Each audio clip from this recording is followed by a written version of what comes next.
नमस्कार. कसे बरे ना? बरेच असतील. मला व्हिडिओ करायला वेळ होतो.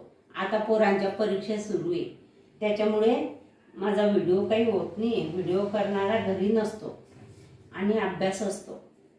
हे बघा, आपल्याला बनवायचं आहे, आम्ही वड्या म्हणतो याला. हे मुगाची डाळ आहे. हे मुगाची डाळ मी 2 किलो घेतली आहे आणि हे 1 किलो घेतली आहे. चवळीची डाळ, ही चवळीची डाळ आणि मुगाची डाळ. हे 1 किलो चवळीची आणि 2 किलो मुगाची. तर याच्या आपल्याला बनवायचे आहे वड्या. आम्ही वड्या म्हणतो. तुम्ही काय म्हणता याला मला कमेंट बॉक्समध्ये सांगा. आणि ह्या वड्या बनवण्यासाठी आता ही डाळ मी खडे वगैरे पावून घेतले आणि चांगली पाकडून घेतली सुकड्यानं.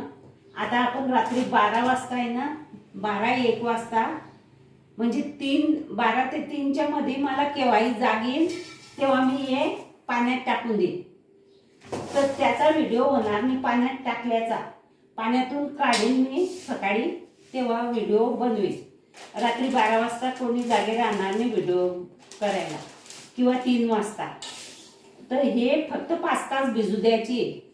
हे 5 तास भिजवली का मग काढून घेईन आणि तेव्हा मी तुम्हाला दाखवेन परत. तर आता आपल्याला याच्या मुगाच्या वड्या बनवायच्या आहे. तर मी कशा बनवते हे तुम्ही पहा. इतक्या सुंदर आणि छान आणि चविष्ट वड्या तुम्हाला बनवून मी दाखवणार आहे. अशा वड्या तुम्ही पण बनवा आणि तुम्ही पण खा, आणि खासान तेव्हा माझं नाव घेसान तुम्ही की काय छान वड्या लागतात. बघा, ही रात्री 3 वाजता मी डाळ टाकलेली होती. ही मुगाची डाळ आहे. आता हिला चांगली अशी लगून आपण धुवून घेऊ. आणि ही छान भिजलेली आहे. आणि हे चवळीची डाळ वेगळी टाकली आहे. हे जाड असते म्हणून वाटेपर्यंत ही वेगळीच भिजू घालायची असते. हे वाटलं की एकत्र कालवायची आणि तोपर्यंत हे वेगळीच राहू द्यायची, कारण ही जाड आहे चवळीची डाळ आणि ही मुगाची डाळ बारीक आहे. हे बघा, आणि हे दोघी एकत्र जर केल्या तर ही खूपच बारीक होऊन जाते आणि जाड राहून जाते. म्हणून या डाळी वेगवेगळ्या भिजवत घातल्या होत्या मी. आणि तुम्ही पण अशा वेगवेगळ्या भिजू घाला आणि छान असे वडे करून दाखवते मी. आता यातले धुवून टाकते आणि मिक्सरवर दळून घेते, मग तुम्हाला दाखवते. ही डाळ मी अशी 3 पाण्याने धुवून घेतली. हिच्यावरचा सगळा चोळून फेस काढून घेतला आणि ही पण 3 पाण्यानं धुतली. हे निघते पाणी निघेपर्यंत, हा फेस निघेपर्यंत हे सगळी चोळून धुवून घ्यायची असते डाळ. आणि आता ह्या दोघी डाळी धुवून झाल्या आहे. हे बघा, हे सगळा फेस मी काढून घेतला आहे. आता आपण हे डाळ वाटायला जाऊ. मिक्सरवर वाटून घेऊ. आता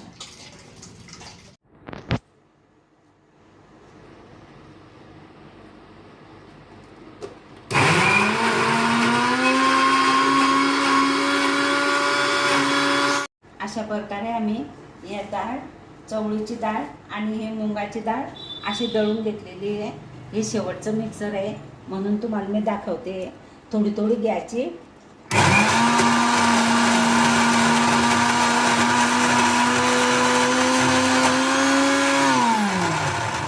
आणि अशी वाटून घ्यायची. अशाच प्रकारे मी वाटली आणि हे असं काढून घ्यायचं. हे बघा, हे असं काढून घ्यायचं. आणि याच्यासाठी लागणारा आता मसाला मी तुम्हाला सांगते. हे बघा, ही चवळीची डाळ वाटून झालेली आहे. ही मुगाची डाळ वाटून झालेली आहे. अशी जाडसर अशी वाटायची, जास्त बारीक बी नाही, जास्त जाडी बी नाही. हे बघा, ही अशी वाटून घ्यायची. छान धुवून घ्यायची, फेस निघेपर्यंत धुवायची तिला. आणि हे बघा, हे जिरं 50 ग्रॅम जिरं 2 किलोसाठी आणि 100 ग्रॅम बडीशेप ही मी बारीक करून घेतलेली आहे कालच्याच दिवशी. ही सगळी तयारी मी कालच्या दिवशी केलेली आहे. आणि ही घरात हिरवी मिरची आणतो आपण, तिच्यातली लाल मिरची झालेली हे वाळवून ठेवलेल्या होत्या. यात ती मिरची मी बारीक करून ठेवलेली आहे. ही पण जाडसर केलेली आहे. हे बघा, ही किती जाड आहे. अशी जाडसर करून घ्यायची ही. आणि हे 100 ग्रॅम हे अद्रक आहे. आणि हा 100 ग्रॅम हा लसूण आहे, 100 ग्रॅमच्या वर असेल. हा लसूण, हे अद्रक, ही मिरची आणि ही जिरं आणि बडीशोप. 100 ग्रॅम बडीशोप आणि 50 ग्रॅम जिरं आणि हे अद्रक आणि हा लसूण. आता हे बारीक केलेलं आहे मी कालच्या दिवशी. आता हे मी बारीक, हे झालं बारीक, दोघी डाळी बारीक करून घेतल्या. आता मी हे अद्रक बारीक करून घेते. हे जर बारीक नाही झालं तर याच्यात थोडंसं किंचित पाणी टाकायचं आणि मस्त हे पण बारीक करून घ्यायचं. हे बघा, आता ही परात घेतली मी. आता या परातमध्ये हे टाकून घेऊ आपण. हे एकजीव करायचं आहे ना सगळं. हे मुगाच्या डाळीचं हे टाकून घेतलं, हे बघा. आणि हे चवळीच्या डाळचं हे पण टाकून घेऊ. हे दडेपर्यंत वेगळी ठेवली होती मी हे, मग कारण ती डाळ जाड होती म्हणून ही वेगळी ठेवावं लागली. आता हे झालं, हे एकजीव करायचं आहे. आता ह्याच्यात आपण हे बघा, हे चटणी टाकली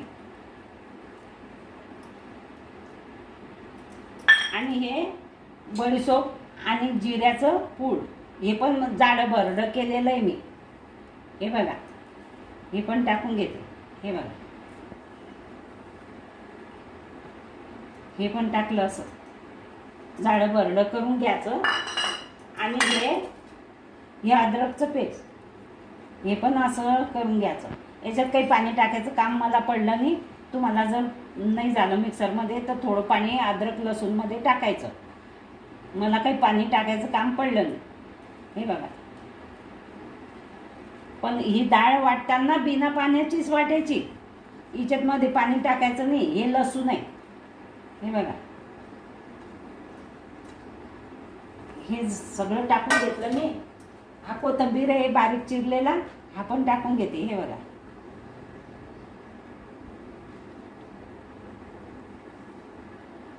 हा कोथिंबीर पण टाकून घेतला.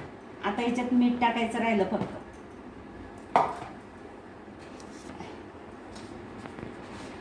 आता याच्यामध्ये मीठ पण टाकून घेते. हे बघा, हा 1 चमचा, 2 किलो मुगाची डाळ आणि 1 किलो चवळीची डाळ आहे. तर हे 2 चमचे, हे 3 चमचे, हे 4 चमचे आणि हे 5 चमचे. हे मीठ बरोबर होऊन जाईन आता. हे बघा, हे मीठ पण टाकलं मी, सगळं टाकलं. आता काय करायचं, याला असं एकजीव करून घ्यायचं. सगळं एकजीव काढायचं. असं काढून 5 मिनटं झाकून ठेवायचं. याला कलर येईल मस्त. 5 मिनटं झाकून ठेवायचं. असं करून हे सगळा मसाले आणि चवळीच्या डाळीचं सारण, मुगाच्या डाळीचं सारण मी एकजीव केलेलं आहे. आता हे एकजीव करते आणि 5 मिनटं झाकून ठेवते. एकजीव केलं आणि बघा किती छान कलर आलेला आहे. आणि या वड्या टाकणं सुरू आहे. ह्या मी घरात वाढलेल्या मिरच्या, हिरव्या मिरच्यांमधल्या वाढलेल्या मिरच्या मी याच्यामध्ये टाकल्या. तुम्ही याच्यासाठी स्पेशल मिरच्या मिळतात बाजारामध्ये पिवळ्या कलरच्या, त्यासुद्धा आणून याच्यामध्ये, याच्यापेक्षा सुंदर कलर येतो त्याने आणि खूपच छान चवदार लागते वडी त्या मिरच्यांमुळे. माझ्याजवळ त्या मिरच्या नव्हत्या म्हणून मी या घरातल्याच मिरच्या वापरल्या आणि अशा प्रकारे या वड्या मी टाकते. आता एवढं पीठ राहिलं आहे. आता मी ताटांमध्ये टाकीन. ताटांमध्ये टाकून तुम्हाला दाखवते परत. हे बघा, अशा प्रकारे मी या वड्या, आम्ही वड्या म्हणतो याला, तुम्ही काय म्हणता मला कमेंटमध्ये सांगा. हे बघा, अशा प्रकारे ह्या 3 किलोच्या 2 किलो मुगाची डाळ आणि 1 किलो चवळीची डाळ अशा प्रकारे एक खाट भरली आणि हे 2 ताटं आणि 1 परात भरली. हे बघा, हे 2 ताटं आणि 1 परात भरली. अशा प्रकारे या 11:30 वाजता वड्या टाकून संपलेल्या आहे. आणि मी तुम्हाला काढल्यावर आणखी दाखवणार आहे. या अशा प्रकारे खूपच छान वड्या मी करून दाखवल्या तुम्हाला. अशा वड्या तुम्ही पण करा, मसालेदार आणि खूपच सुंदर. हे बघा, हे सगळ्या वड्या मी काढून घेतल्या आहे. हे कागदावरच्या आणि ताटावरच्या तशाच ठेवल्या आहे, कारण त्या ओल्या आहे. त्या सकाळी काढू आपण. आणि ह्या कागदावरच्या ह्या वाळलेल्या आहे, हे बघा खूपच छान वड्या झालेल्या आहे. यांची चव अप्रतिम आहे. हे कधी तुम्ही असं बी खाल्ली तर खूपच छान लागते. मस्त लागते, चव एकदम छान आहे. आणि अशा वड्या तुम्ही पण बनवा, तुम्ही पण खा. व्हिडिओ आवडला, ह्या वड्या माझ्या तुम्हाला आवडल्या. हे वड्या वाळल्या 1-2 दिवसाने की मी याची भाजीची रेसिपी पण टाकणार आहे. ती रेसिपी तुम्ही नक्की पहा, मी कशी भाजी बनवते याची. तर आणि ह्या वड्या किती छान झालेल्या आहे हे तुम्हाला कळेल. याची चव तर मग तुम्ही खाऊ शकणार नाही. खायची असेल तर या आमच्याकडे, मी नक्की भाजी बनवून तुम्हाला खाऊ घालेल या वड्यांची. ह्या खूप छान झालेल्या आहे. मी आणखी एक वेळा सांगते तुम्हाला की आमच्याकडे याला वड्या म्हणतात, तुमच्याकडे याला काय म्हणतात ते मला सांगा कमेंटमध्ये. आणि ह्या वड्या जर तुम्हाला आवडल्या असतील तर लाईक करा, शेअर करा, सबस्क्राईब करा, घंटीचं बटन दाबायला विसरू नका बरं का.